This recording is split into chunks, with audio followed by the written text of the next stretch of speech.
Ex and I had way too young. We're friendly co-parents. One big rule we share is if our daughter breaks something, she pays for it. Now, sis and I are the only grandkids. Aunt never married. Instead, she worked with GMA and GPA at their Seams Tri-store, and took it over when they retired.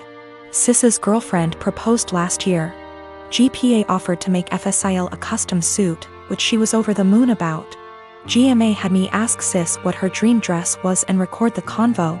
Sis, thinking it was just between us, told me in great detail what her dream dress was, though said it was way too expensive. So she would get something much cheaper. Well, a few months later GMA surprised Sis with her dream wedding dress. It FOT perfectly and everyone cried. Sadly, GMA recently passed away, which hit us all hard. Sis was devastated, but decided that the dress meant GMA would still be there with us at the wedding. The issue comes in with C. She's very large, much larger than Sis. 3 days ago, we decided to go visit Sis and see how she was doing. It was great, but then C asked if she could try on the dress. Sis politely said no. C made a face, but dropped it. Later, we decided to go grab dinner. Sis and I went to pick up our orders, but C decided to stay and play with Sis's dog. We got back, and the dress was destroyed. C had apparently tried to get it on, popping some seams, and got stuck. Instead of waiting for help, she cut her way out. The dress was hacked to bits.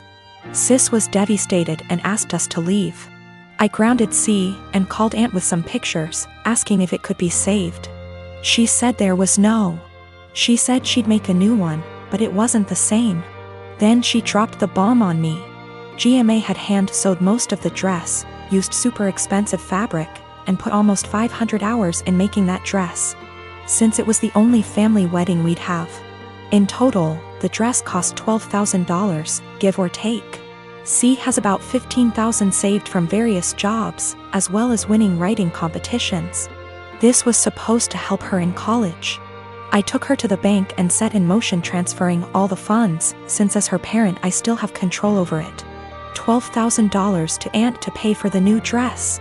$3,000 to my sister's wedding, as an emotional distress tax. I explained exactly why this was happening to C, but she sobbed the entire time, asking what was she supposed to do for college and saying it wasn't her fault. I told her she could get a job if she didn't get a scholarship. And it was her fault for trying on the dress after she'd been told no, and for not waiting until we got back. A few popped seams could have been fixed. Hacking the dress to pieces couldn't. C told my ex, and while she agreed C was in the wrong after the full story, said I shouldn't have ruined her future for a free dress. I reminded her of our rule, and she still thinks I'm wrong. $3,000, that was to make up to my sister that C destroyed the last gift our dead grandma ever gave her. I consider that part of the price of destroying the dress, since even if Aunt remakes it, it's lost a great deal of its sentiment value. I pointed out how young we has her because I wanted to explain how a 31-year-old has a 16-year-old kid. I do not resent having her, she's the best thing I've ever done. I also brought up C's size because Sis has Crohn's disease and thus is very tiny. The dress was made her for size, and C is much larger than Sis. I love C as she is, but just holding the dress up, it was clear it wouldn't fit. The money was C's have fun at college money, not her college fund. My ex and I are paying for whatever scholarships don't. When she was asking what she would do for college, she was asking what did she do for fun and to buy things we didn't pay for. I got off the phone with my ex. I sent her the pictures, and she freaked. She apparently didn't believe me when I said it had been hacked apart, and believed it was just a few torn seams. She was pretty much on my side after. She told me that she spent the day badgering our daughter, asking her why she did what she did. And finally C cracked and said she was mad that grandma wasn't alive to make her a dress, and that it was unfair. My sister got a free beautiful dress as a reminder when my daughter got nothing. Despite the many things she was given after the funeral.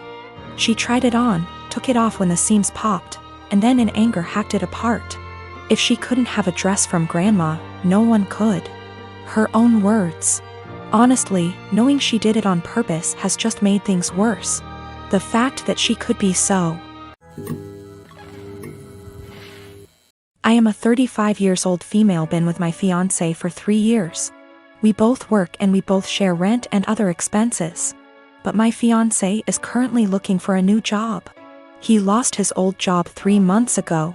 My family lives 30 minutes away, and although it's been difficult this year, I decided to get my brother, who has a chronic condition and struggled a lot lately and was in the hospital for a few days for anemia. The one thing he's been wanting for some time. I got him an Xbox that cost me $300. He was so happy, and I'm glad I was able to cheer him up during those times. My fiance received a few gifts from his family, but he wasn't happy with any of them. I got him a perfume and he liked it. We were visiting my family and we had dinner with them. My fiance looked at the Xbox I got for my brother and didn't stop talking about it. My parents noticed. I told him to stop complaining about what he got / didn't get this year. That made them uncomfortable, especially since they've been dealing with my brother's health issues and needed to relax.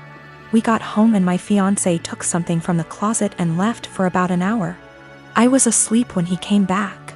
In the morning, I was surprised to find my brother's Xbox in the closet. I woke him and asked him about it.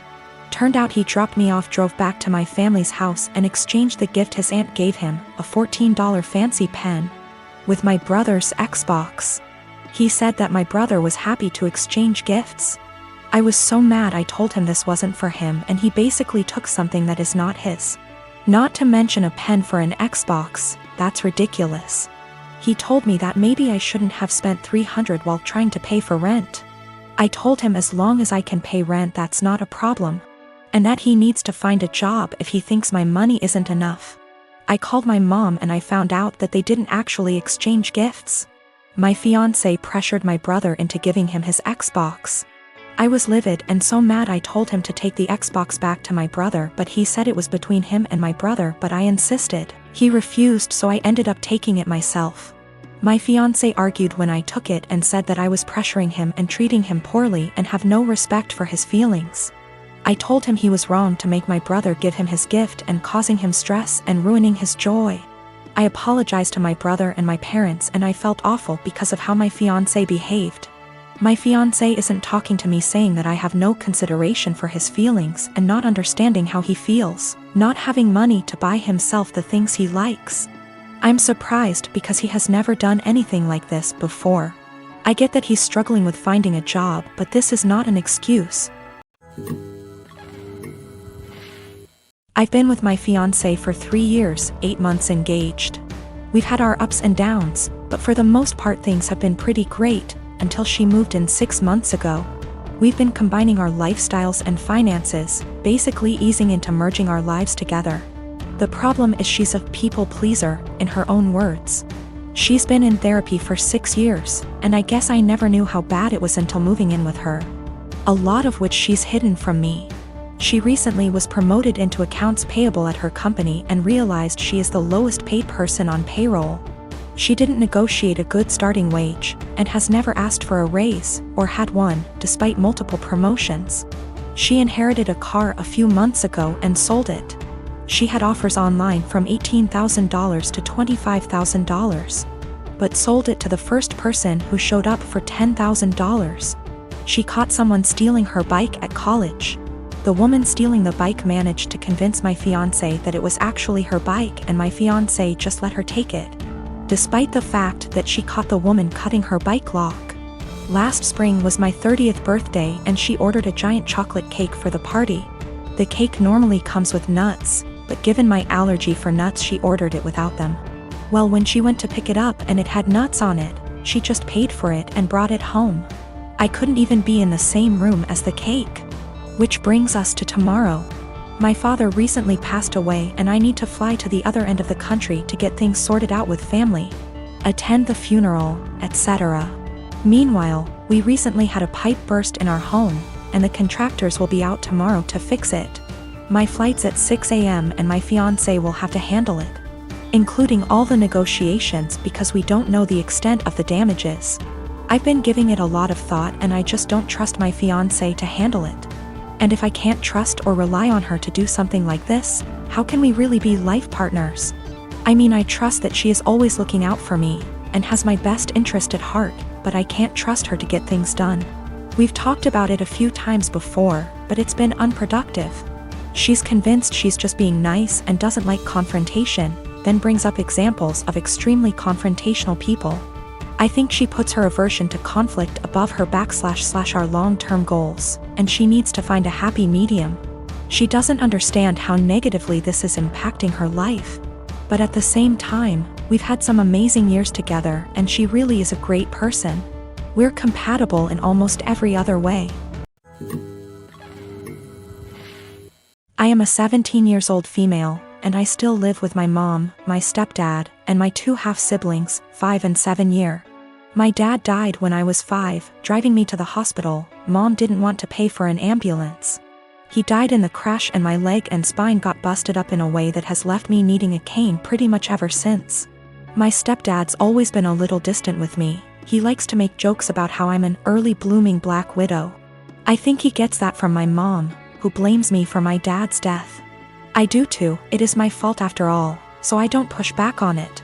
Anyway, the point is that with the current situation my parents are always looking for ways to get my half-siblings active and doing things, without leaving the house, and have recently settled on scavenger hunts.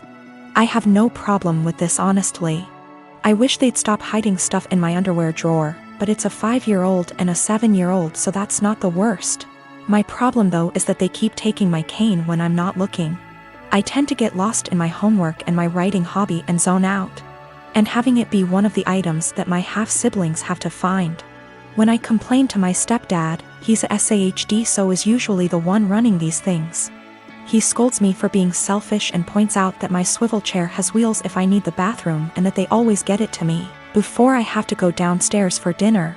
I tried my mom yesterday, and she said that I was being a brat and that if I wanted a father who cared about me I shouldn't have killed my dad. I got really upset at that point and called my grandparents. My mom's parents, dads are dead too. They showed up at 10 p.m. yesterday, and Grandma screamed at them while Grandpa packed my stuff up and helped me out to their car. My mom's been blowing up my phone and email, calling me all sorts of names and accusing me of turning her family against her and trying to get her in legal trouble, since minors can't move out. And I can't help but think that maybe she's